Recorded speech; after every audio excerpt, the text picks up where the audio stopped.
ये कहानी है 21 जुलाई की। 21 जुलाई को नेता प्रतिपक्ष नामालूम क्या सोच करके और किस उम्मीद से जाकर के बैठ गए 7 LKM प्रधानमंत्री आवास के फाटक के बाहर। अब नामालूम क्या था मन में। अब मेरा विभाग ऐसा है जो शोध के साथ ताल्लुक रखता है।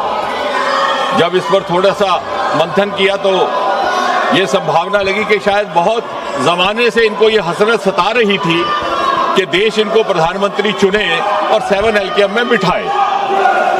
अब इनकी जब वो हसरत पूरी ना हुई तो निराशा और फ्रस्ट्रेशन से हताश होकर के वो प्रधानमंत्री आवास 7 LKM के दरवाजे पर जा बैठे।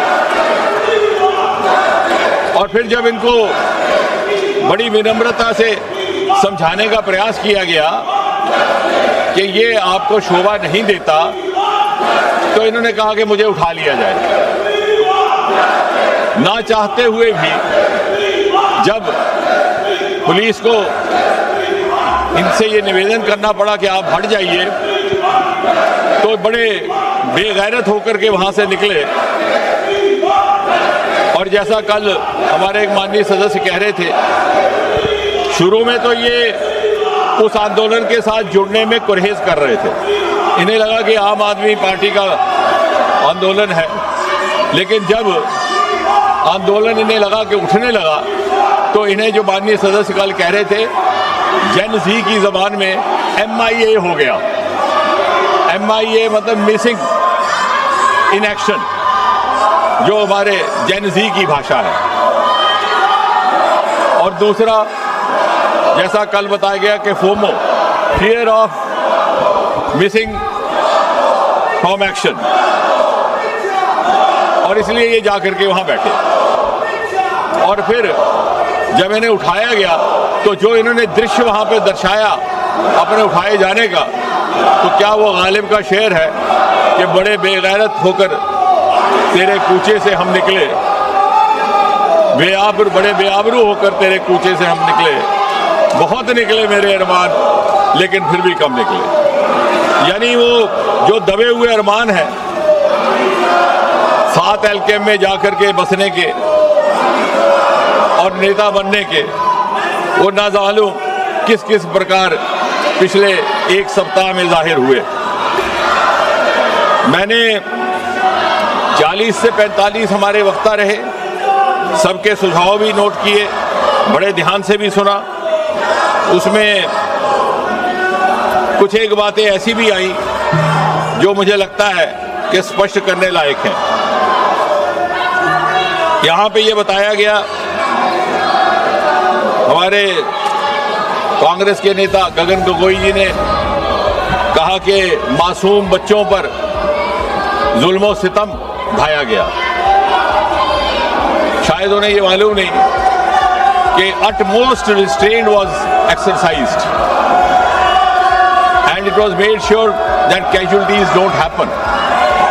लेकिन मुझे लगा बाद में, जैसे मैंने कहा कि जब शोध किया तो ये लगा कि अपने अनुभव से बोल रहे थे, क्योंकि सन 1969 से लेकर के 1984 तक जो असम में ऑल इंडिया स्टूडेंट यूनियन का प्रदर्शन रहा, आंदोलन रहा, वो हमारा रिकॉर्ड बताता है कि 860 innocent people, most of them students had got killed.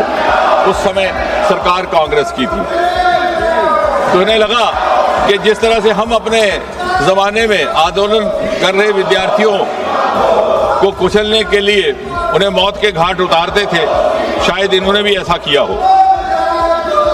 माननीय प्रियंका गांधी जी ने एक बड़ी रोचक बात की और ये सुनने लायक है। उनका कहना है कि 152 बार पेपर लीक हुआ। ये आंकड़ा कहाँ से मिला कोई प्रमाणित नहीं, कोई ऑथेंटिकेशन नहीं। लेकिन उससे भी अधिक दिलचस्प बात ये है, वो कहती हैं कि 150 papers leak, 150 times the paper leak happened which affected 750 crore children। I have verified this from the written script which was there in the parliament last night, where I wanted to actually check on myself. 150 paper leaks affecting 750 crore children, which means 7.5 billion. The entire population of the world is just about 8 billion. And you have 7.5 billion children in India. ना मालूम ये आंकड़ा कहाँ से आया, या तो ये मनगढ़ंत है, या तो ये इसमें शरारत है, और या फिर इसमें इग्नोरेंस है। उन्होंने कहा कि सन 2024 के बाद जब ये एक्ट लगा था कोई कार्रवाई नहीं हुई। शायद उन्होंने ये अध्ययन नहीं किया कि 52 FIR लग चुके हैं पिछले 2 वर्ष में जब से ये एक्ट बना, जिसमें से 29 है प्रिवेंशन ऑफ अनफेयर मीन्स और 23 है भारत संहिता के लिए। इसी तरह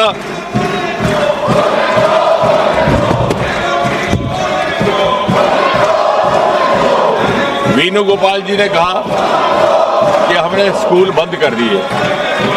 शायद वो ये कहते कि हमारे हायर एजुकेशन के अवसरों में 30% बढ़ोतरी करने का ये काम इस सरकार ने किया है।